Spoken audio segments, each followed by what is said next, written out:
सर्वेभ्यः नमो नमः। जय श्री राम। सज्जनों, आज हम क्या अशौच अवस्था में यानी सूतक पड़ जाने पर, परिवार में किसी की मृत्यु हो जाने पर, ऐसी अवस्था में क्या हम कुंभ के महापर्व पर गंगा स्नान कर सकते हैं कि नहीं कर सकते हैं, इस विषय पर चर्चा कर रहे हैं। तो इसका सीधा सीधा संबंध है कि अशौच काले वर्जितम दान पुण्यम तीर्थ सेवनम। तो कुल मिलाकर के अशौच अवस्था में तीर्थ में वास करना, तीर्थ में नहाना, मंदिर जाना, आशीर्वाद लेना, आशीर्वाद देना, दान देना, दान लेना, ये सारे कार्य वर्जित रहते हैं। लेकिन अगर आप उस मृतक के उद्देश्य से श्री गंगा जी में स्नान करते हैं तो इसमें दोष नहीं होता। क्यों?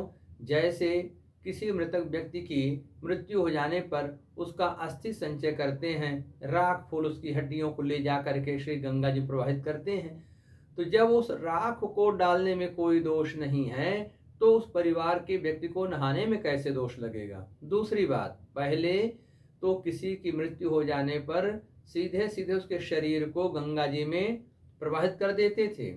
तो जब उस गंगा जी में मृत शरीर को डाल देने से गंगा का जल अशुद्ध नहीं होता, अपवित्र नहीं होता, तो अशौच अवस्था में नहा लेने से क्या गंगा का जल दूषित हो जाएगा? नहीं होगा। लेकिन जो शास्त्र का आदेश है उस पर चर्चा करते हैं कि जो कोई व्यक्ति अपने परिवार के किसी मृत व्यक्ति के उद्देश्य से गंगा जल में तिलांजलि देता है, जलांजलि दे देता है, उस मृत आत्मा को अक्षय लोक की प्राप्ति होती है।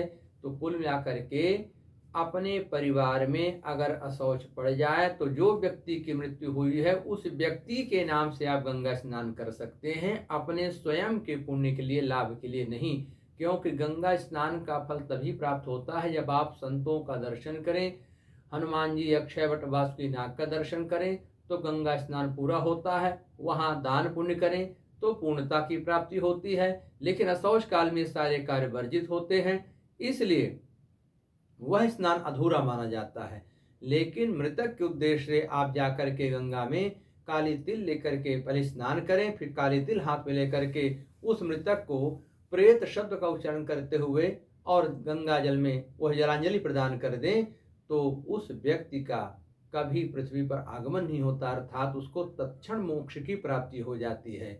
इसलिए अशौच अवस्था में उस मृत व्यक्ति के कल्याण के लिए, मोक्ष वैकुंठ की प्राप्ति के लिए, वैतरणी वो पार हो जाए, ऐसी भावना को लेकर के, और रास्ते में जो यम के मार्ग में इतने तपते हुए धरती पर, अंगारों पर, पहाड़ों पर, पर्वतों पर, पत्थरों पर चलना पड़ता है, उनसे इस गंगा जल के स्नान के द्वारा उसको शीतलता की प्राप्ति होती है। इसलिए मृतक के मोक्ष प्राप्ति, शीतलता की प्राप्ति के लिए, अक्षय लोक की प्राप्ति के लिए हाथ में काली तिल लेकर के स्नान करें। इसके बाद दोनों हाथ को ऐसे खोल करके और जल भर करके उस मृत का नाम और उसको प्रेत शब्द को उच्चारण करके और वह जल में वह काली तिल जल से प्रवाहित कर दें। इससे मृतक को मोक्ष की प्राप्ति, और ऐसा करने वाले को भी बहुत पुण्य की प्राप्ति होती है। क्योंकि पर हित जैसा कोई धर्म नहीं है, तो आपने परहित के लिए स्नान किया है, तो परहित स्नान बहुत बड़ा स्नान है।